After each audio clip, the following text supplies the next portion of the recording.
Good afternoon again from us from Density, and welcome to our fourth and last session of the series Behind Print Technology. As mentioned, my name is Lorenzo Villa. I'm the co-founder of Density and the publisher of the magazine Italia Publishers. Let me just remind you before starting that if you want to submit your questions for our panelists, you can do it through the platform of the conference.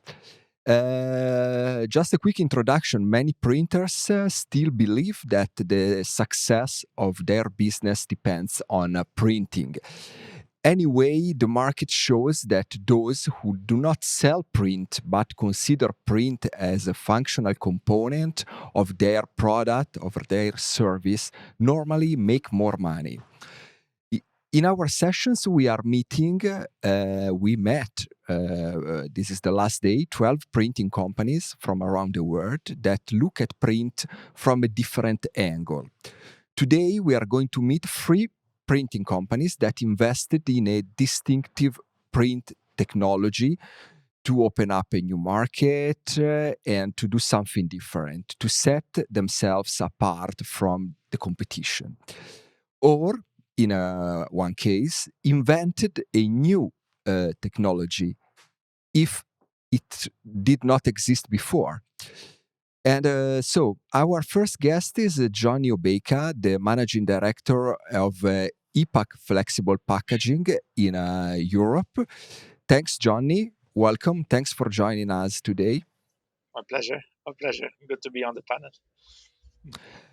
The second panelist is Johannes Piger, the digital print manager of Schumacher Packaging, a family-owned German corrugated packaging converter with 30 production sites across Europe.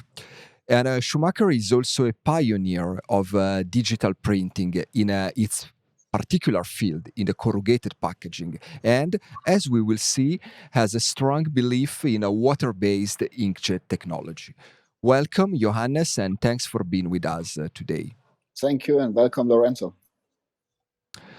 Okay. And today, once again, we have 2 namesakes, Johnny and Johannes, in your respective languages. Same name. It's fun. 2 days ago, we had 2 Rick. The third panelist is Andreas Skanse, owner at Big Image Systems, a large format printing company based in the Stockholm area. Not only Big Image is a supplier of what they call large format digital experiences, but they are also the inventors of a proprietary printing technology that we will discover in a few minutes. Good afternoon, Andreas, and welcome. Good afternoon, and thanks for having me here, Lorenzo. We really appreciate it. So let's start with our conversation. Johnny, tell us more about ePac Flexible Packaging, and about your latest development in the European market. Sure. Thanks once again, Lorenzo. I mean, yeah, ePac, we are a flexible packaging company, as the name says. But what makes us unique really is our approach to the market, and why, the reason, the mission that ePac was created 4 or 5 years ago. And this is really the I'd say what makes us different from the rest of the field in flexible packaging. We really went out there to challenge the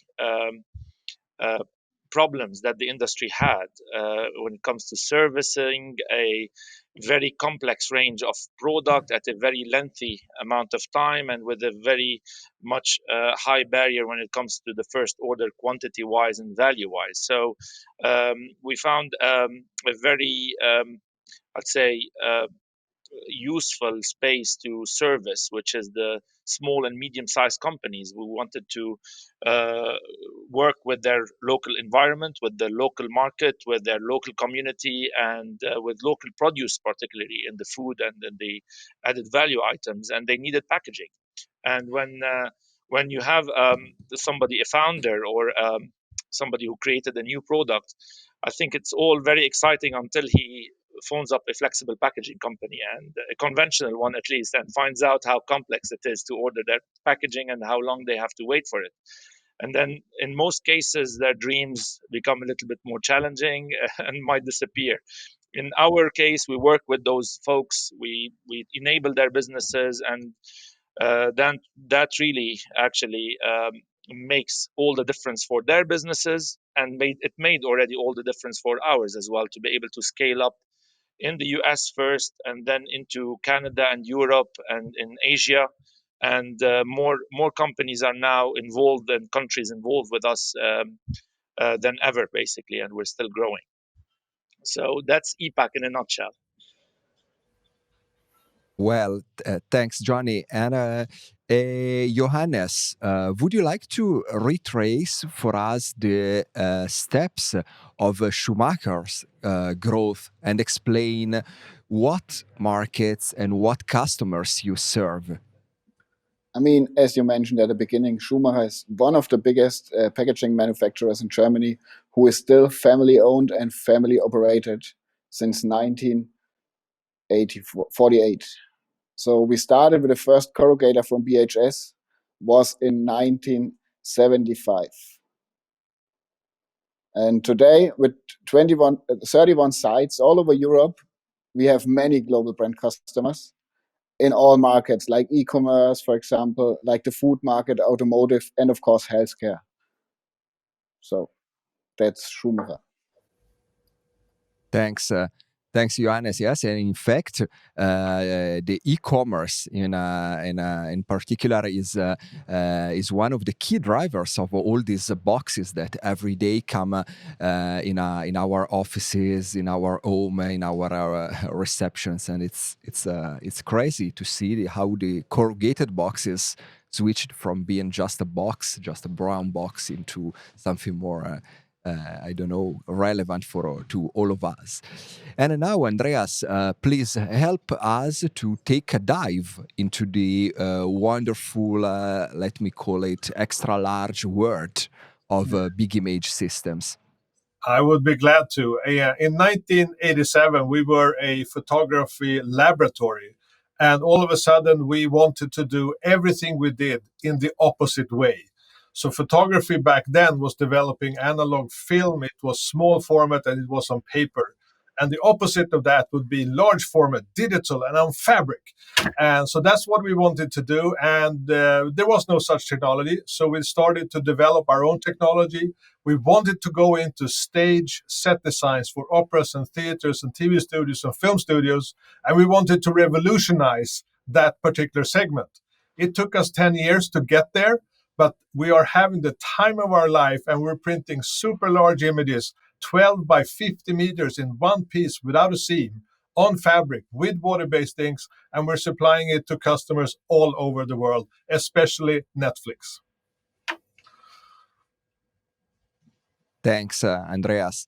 It's nice to see these giant images. It's impressive. And let's get now into the heart of your products and services.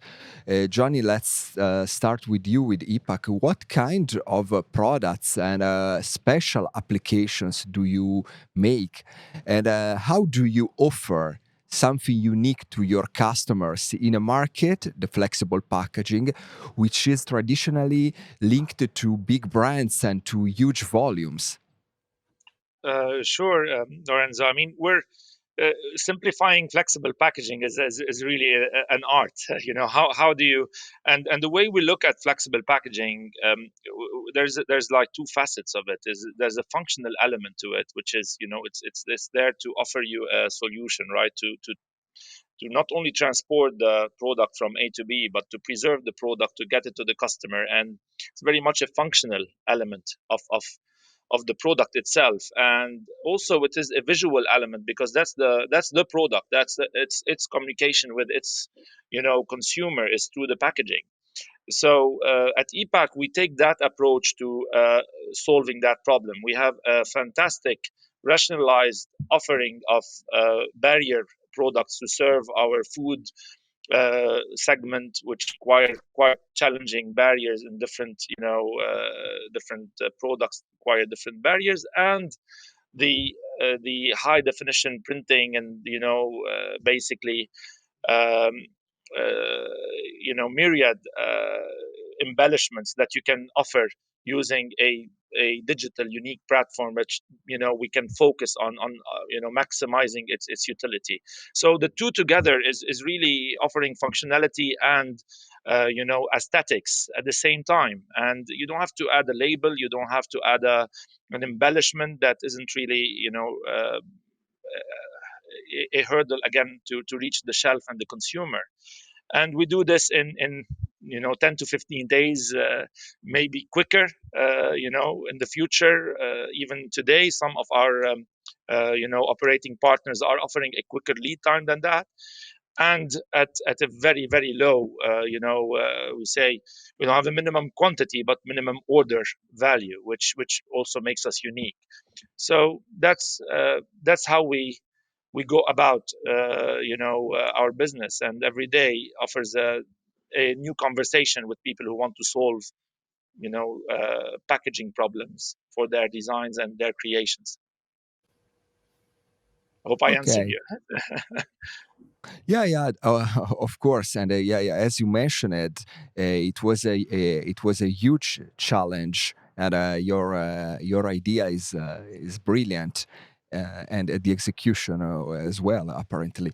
And okay, Johannes, why is Schumacher Packaging different from the many suppliers of corrugated boxes? Which products and which services make your offer unique?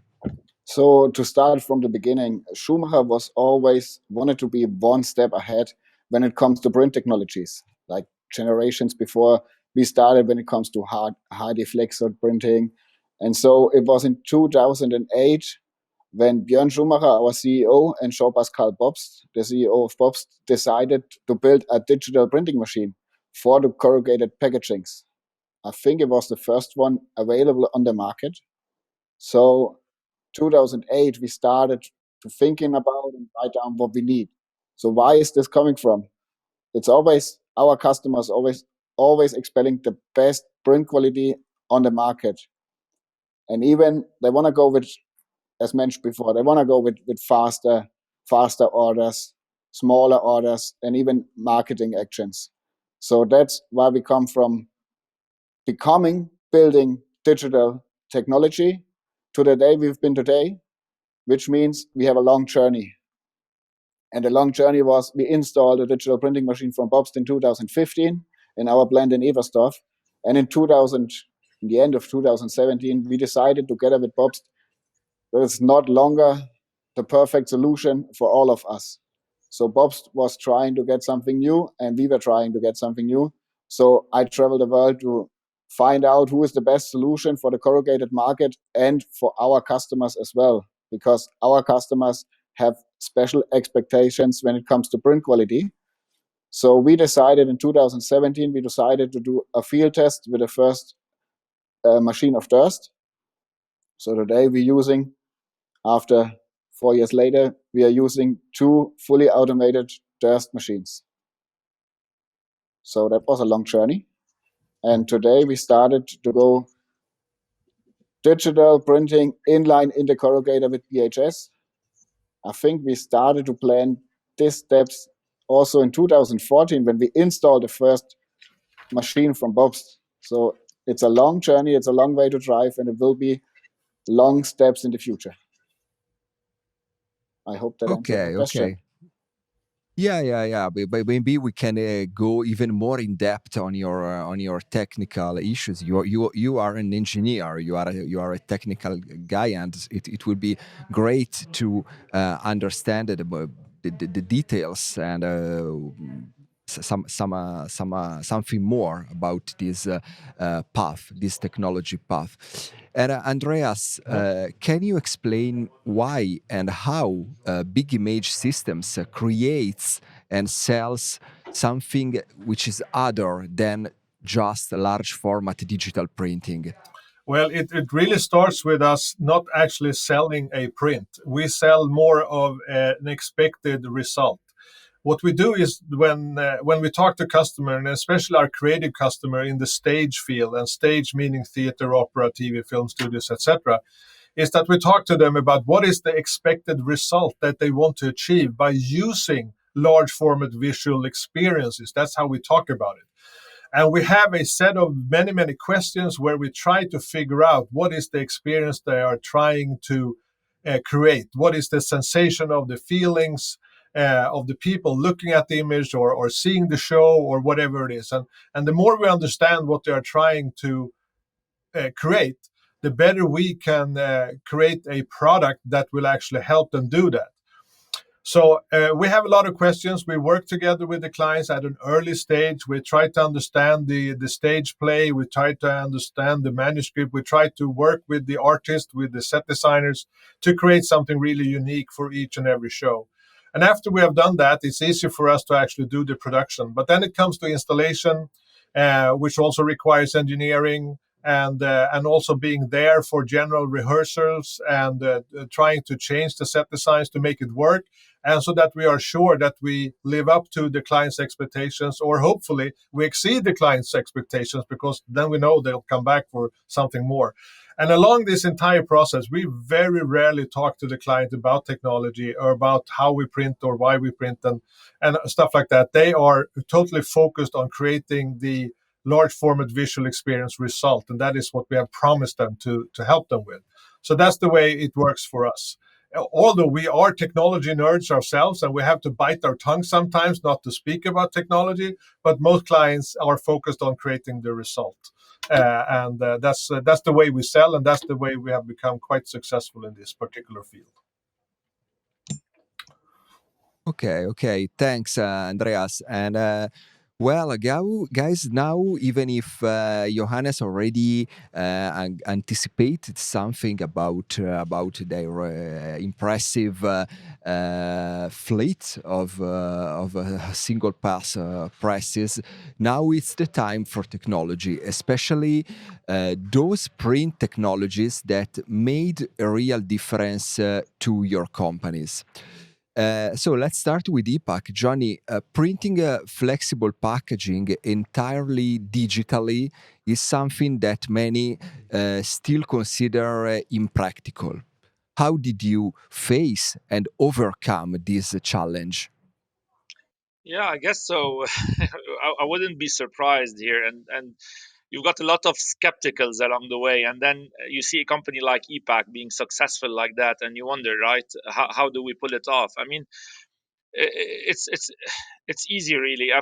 We defined the problem first before we went to digital, but if you define the problem of the conventional, the barriers to entry, the cost of origination, and the play, and you pile them up, and you wrap them all up again, and call it ownership cost, and then you try to solve it, you'll find out very quickly that actually digital and can solve a lot of this. And if you build the infrastructure around digital rather than around conventional, with digital as a backup plan, then you've got all your processes optimized for that, and you've got all the services around it supporting it, designed for that process.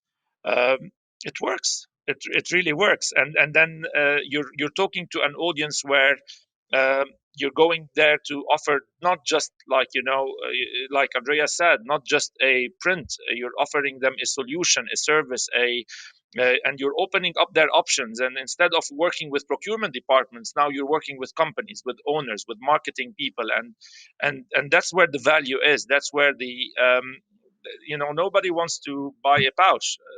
Everybody wants to sell a product, and so if you can help them sell a product, then you've got a business. And this is where digital comes in, because it enables that solution to shorten the time between the requirement and the availability, and that actually changes the game. Changes the game for our customers, for their brands, for their perception in the market, for their clients. starting with a fast product on the shelf, to promotions, to bespoke solutions, to regional, and to really widen that horizon of what you can do with packaging and with consumer brands. That's And really our take. yeah, Johnny, remaining on your technologies, on your mostly HP Indigo presses, is there anything unique in your way to produce? Is there So anything unique in the configuration, for example, of your presses or your combination of printing and converting? I mean, what's definitely unique is that, first of all, our approach. We do not cut corners at ePac. We really would like to use the best technology out there, whatever that is, whether it's in our software that we use, our partners in raw material, our partners in press suppliers and other auxiliary material suppliers, our laminators and so on. So we really have this. If you want to offer a class A service, you've got to work with the best providers out there. So that's an approach, I guess. And so that is also linking all those technologies together, making them sing as one piece of technology at the end. Okay, you might call it ePac maybe, but that's also another approach, right? You need people to work with people, and they are compatible, and the philosophy and the vision is common as well. And then the third one is we wanted it to be scalable, right? We wanted to replicate and scale properly so that we can offer the widest service in and that's also an approach, I guess. But they work well together, and this is how we went about the growth period. Okay, thanks, Johnny. And Johannes, even if digital printing is now, let's say, widespread in the corrugated packaging, it was not so when Schumacher started. Above all, the idea of using water-based technology was and still remains distinctive. Are you happy to tell us a little bit more about this technical journey into digital printing? You already mentioned the big, impressive machines that you purchased, but maybe you can help us to understand a little bit better. To understand the technologies, you have to understand what we are looking for. We're not looking for to identify like problems at the beginning. We're always looking for to find the best solution for us and for our customers, and also for the machine manufacturers. As Johnny mentioned before, you always work with people, and for us it was important to find a partner who is truly strong, family owned, and then go deeper into the technical problems, which means scrubs at the end or something like that, or missing dots or something. So when you say, tell me more about the technology, so what do you want to hear? I could sit here and tell you 1.5 hours about problems, but this is not what the customers want to hear. What the customers want to hear is find a solution. And to find a solution is always, when it comes to digital, you always have to do one step by step by step. So with us together, to be in digital means for us in the beginning, when we decided to go to digital, we don't invest in all other technologies anymore. So that was the step. But then we learned a couple of years later, we have a lot of things to fix. And then it begins with materials. So it was not possible at the beginning to print on double-coated material. I think there was an issue for everyone at the market. So we decided to fix this problem at first. And then it was not possible to print really high quality on uncoated material or brown boxes, because there was no digital primer. And if we don't work with digital primer, we're going to smash the corrugator. We're going to smash the wave into the corrugated boxes. So we're going to have to bring up more paper in to get it stable. But we want to reduce material. It's all good for the environment. So that was some technical issues we have to fix, and something we already fixed. And the most important, that is water-based used colors and inks, was not something we decided. That was something our customers decided for us, because they said the most important thing when it comes to digital is always to do water-based colors. I think it's something in the German market, even if you go to the Netherlands or Belgium, it's not that much important. And when you look to Spain or Italy, it's known important. But in Germany, it is something, it's a must-have when it comes to digital. Okay. Thanks for your giving this perspective and this insight.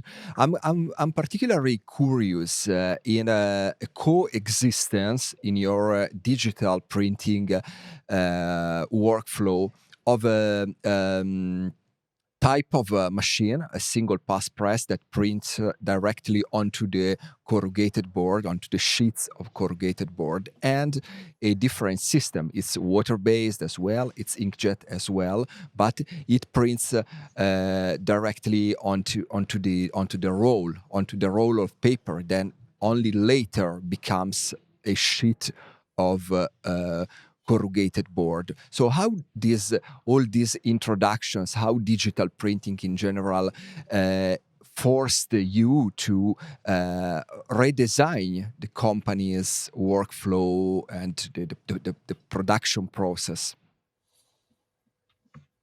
There are two ways to print, as you mentioned. You can print on sheets, but when you look at the market today, what kind of machines we have for digital printing on corrugated cardboard, if your volume is not higher than like 35 million square meters per year, which is a lot for some others, but not for us, then it makes no sense to print with a single pass machine on corrugated boxes. It makes no sense, because you can even do like 25 million square meters per year.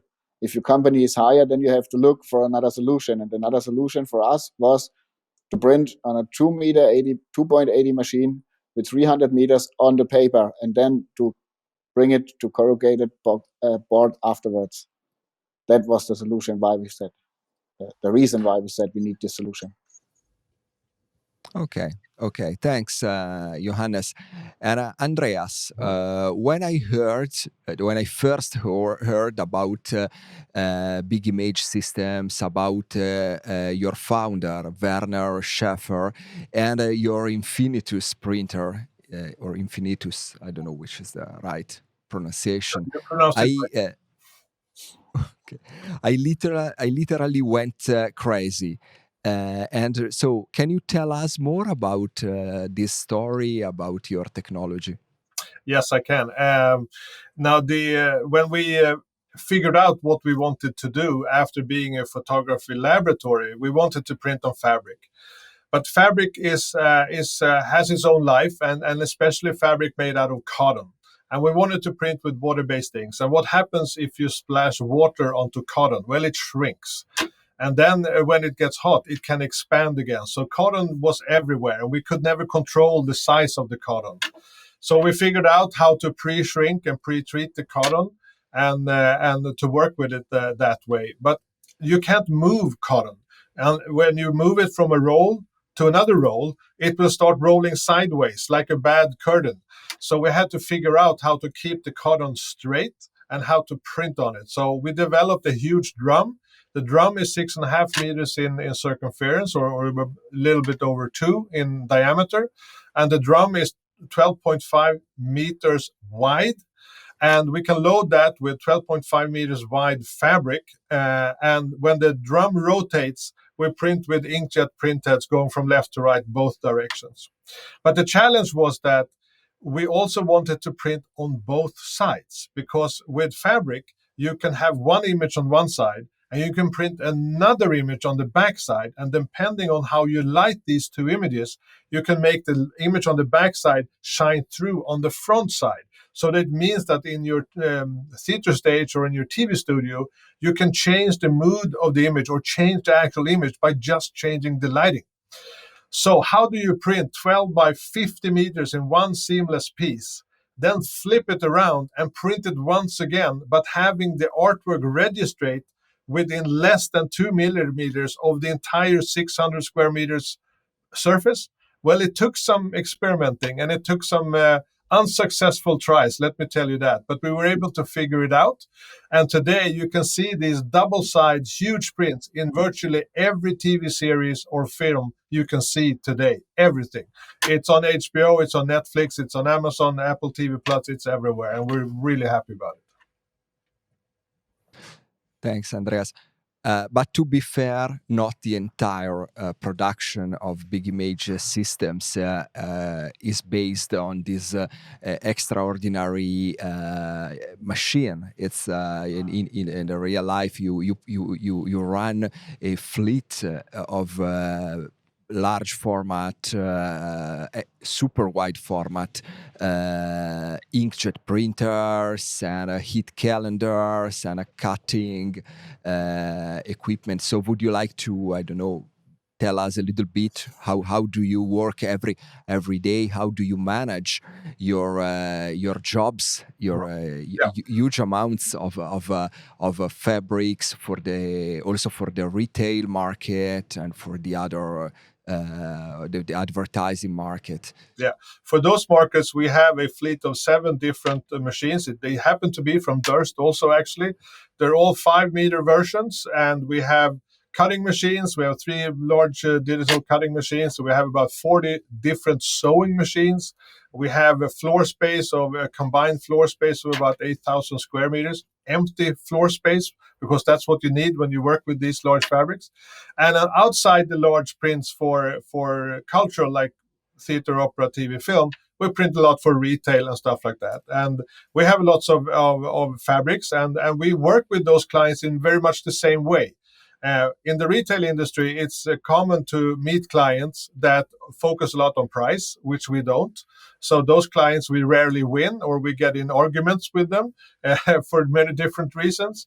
But we try to keep track of all information and expectations of clients in our own web-based order management system. So every employee has on their phone what they're supposed to do and all the information connected to that, and it's sorted with the information that they need. Because everyone in the sewing department does not necessarily need all of the same information that they need in the artwork department, etc. So we try to streamline this also.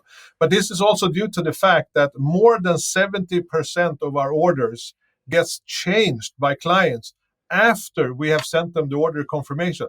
So we need a system to keep everything up to date, and to make sure that when our employees work with images, they work with the latest information. So we have programmers, we have engineers, and we try to develop the system at all times. But the focus is always to change the systems and to change the technology to create more value for the client. That's always what we do. Okay.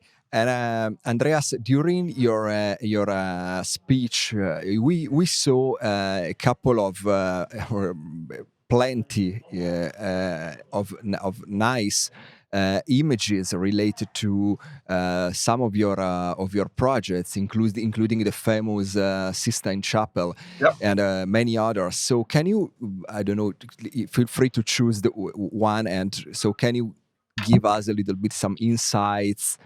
What happened behind the scene of this project and how you managed, how you did it? So the Sistine Chapel, there was a movie, a German movie. We have a new pope, the name was, and they wanted to record very important scenes inside the Sistine Chapel. So we were involved in an application process to do the film inside the Sistine Chapel. It wasn't possible. We didn't get the approval to do it, and I can understand that. But what we did was that we got the approval to go there and take high-resolution photos of the entire inside of the Sistine Chapel. We used a 3-dimensional structural laser scanner to scan everything in 3 dimensions. And then we built a 3-dimensional graphic model. We printed everything and installed everything inside a film studio in scale 1:1. So we recreated a complete perfect replica of the Sistine Chapel. And when you see the movie, you can't tell the difference. Even I can't tell the difference. It is the Sistine Chapel. And in a project like that, engineering, product management, creative services, that's like 80% of what we invoice the client. The last 20 is printing, finishing, and shipping. Yeah, Andreas, for the sake of accuracy, if I'm not wrong, it was an Italian movie, not a German one. It was am Italian, I right? but it was a German production crew. A German production. Yeah. Yes, I remember. Okay, so thanks, guys. And as for my guests in the last 3 days, I have a question. I have a spicy question for you, which is how relevant are the technical aspects and your equipment to your customers? So, Johnny, do you often talk with your customers about your beautiful presses? Actually, I don't think we do talk to them a lot about our presses, not that they care, right? So yeah, they listen. It's a nice chat, but I think the relevance here is what can we offer them with our assets that actually nobody else can, and this is really, really is an important question. And for us, for instance, I'll give you an example. Our latest project is, and really proud of what we're trying to achieve here, is ePac Connect, and you can go in and do a bit of a search. You should find us, hopefully. But what we're trying to offer with that solution is a unique take on functional packaging again, and we take good old fashioned packaging and take it into another dimension altogether, where we're offering a solution to our customers to serialize all their pouch down to the first pouch. So if somebody orders 100,000 pouches from us, they get 100,000 different pouches from us, with a unique serial code, QR code, which is enabled with uh, off-the-shelf basic, anti-counterfeit functionality, and that can be connected later on through a platform to whatever you want to do with it. You could do a campaign, a marketing campaign. You can do a product recall. You can do a farm to fork, solution, traceability, blockchain, you name it. It's them who decide. So for us, yeah, this is the technology is bringing this. Yeah, right. It's the way that we can automate that process through our assets across our network, from France to Vancouver, for Jakarta, anywhere. So basically, it's a solution that we offer. It can only be done because we've got this synchronized platform and approach to printing. It's enabled by the technology, by the software that comes with it, and for them it's ready to use. And this is what we think is relevant, not really whether we're using digital or not, if you know what I mean. So this Johnny, is the beauty of bringing an asset that is doing something differently than other assets and making it into a product that our consumers can really feel and use, Johnny, are they interested in I don't know, sustainability of the digital process, perhaps? That's a very good question. Again, what we do, the way we approach sustainability is not from just one angle or another, or so we've got a we've got a multitude of dimensions here. So our approach really is on a life cycle approach. What is the impact of that product from its inception until its demise, a cradle to grave approach. And we package that again into our very light footprint. Those sites operate without any emission, license, because we don't emit anything. We have a very low carbon footprint in terms of, the redundancies that we need, the industrial waste that we produce, and eventually the waste that is generated because of obsolescence, when those orders are really very big, and most of the industry does not use down to the last pouch or package. And you know what? We take all of this and we combine it with something like ePac Connect, where we can tell the consumer all that this through that platform. We can tell them, for instance, if they scan in London, or if they scan in Paris, or if they scan in Jakarta, what to do with that pouch, right? Where do they dispose of it? So we've got a really a way where our vision is really to approach this holistic question of the environment and offer our clients the liberty of solving this problem with us, not pretend that we have a holy grail solution and that's it. We're offering them the tools and we telling them how we do things, and that's how we approach this question, really. Okay, Johnny, until a couple of years ago, an offer like yours, a service like the one you provide with ePac did not exist. So, who are your customers? What's the, I don't know, the profile of your typical customer? I mean, it's a range, really, Lorenzo. We are different things to different people, but also we're not everything to everyone. So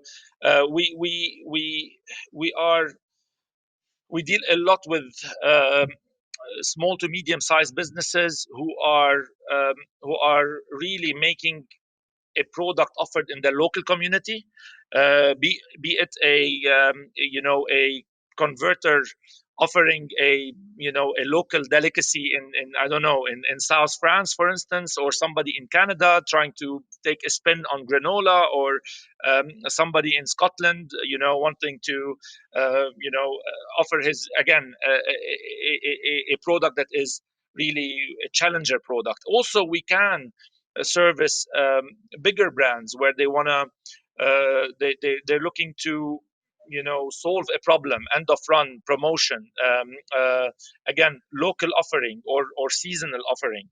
So we can do a lot of things with a lot of but our approach is really unique in terms of keeping it simple, keeping it affordable to everybody, not a big entry to barrier, bringing the benefits of the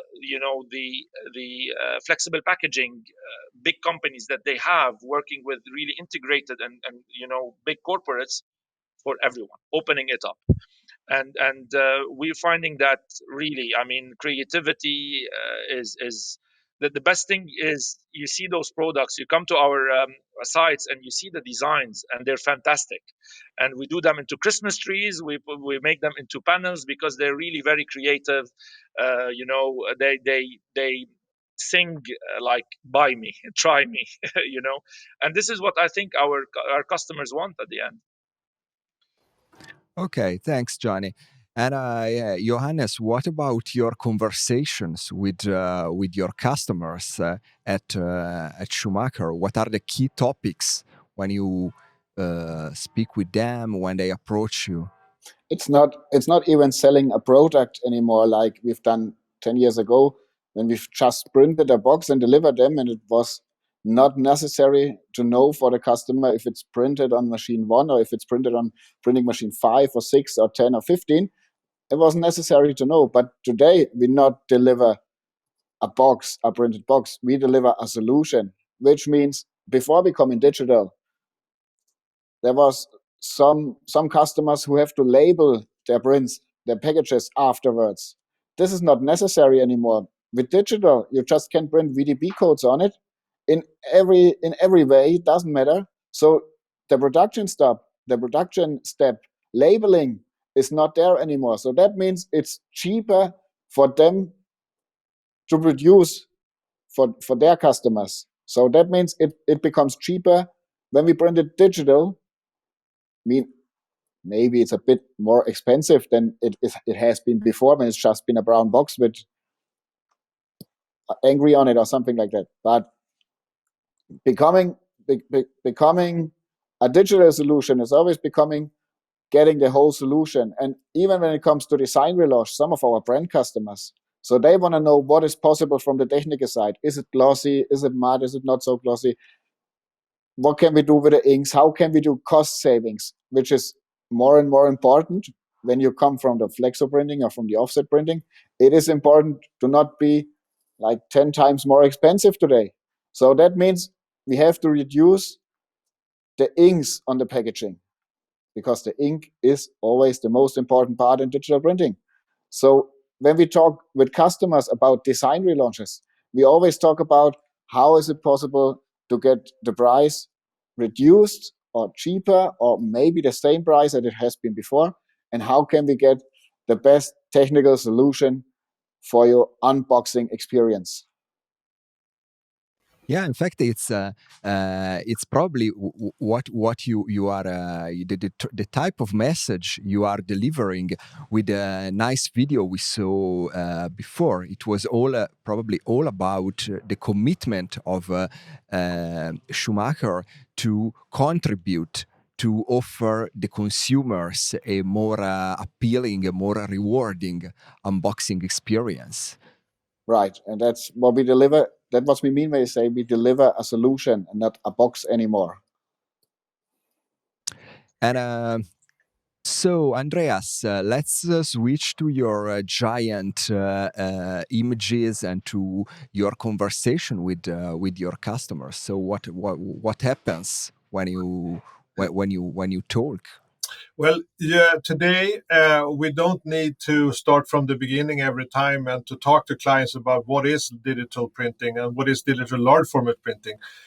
We had to do that like until maybe 10 years ago. We still had to explain to clients what digital print was and what it could do. But that's also the time about where we try to change our message from print to solution more. And what has happened now is that we have a question-based driven conversation with the clients where we try to ask them questions that they might not even have the answers to.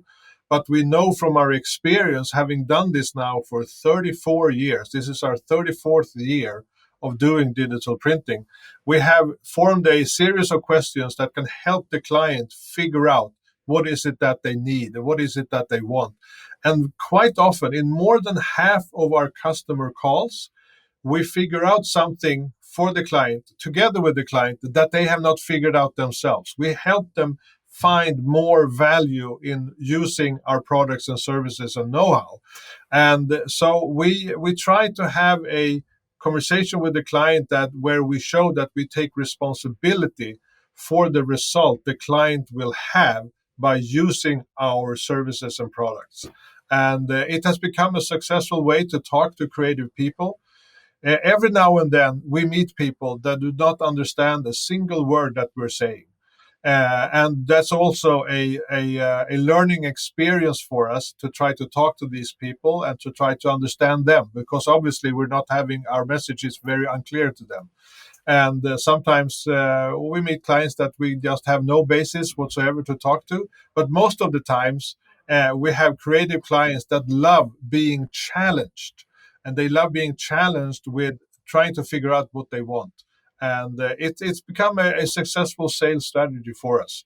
And we rarely talk technology about with the clients. Sometimes the clients are interested and they ask questions about technology, and we're happy to answer them, of course. But that technology discussion is very seldom initiated from our side. So that's the way it works for us.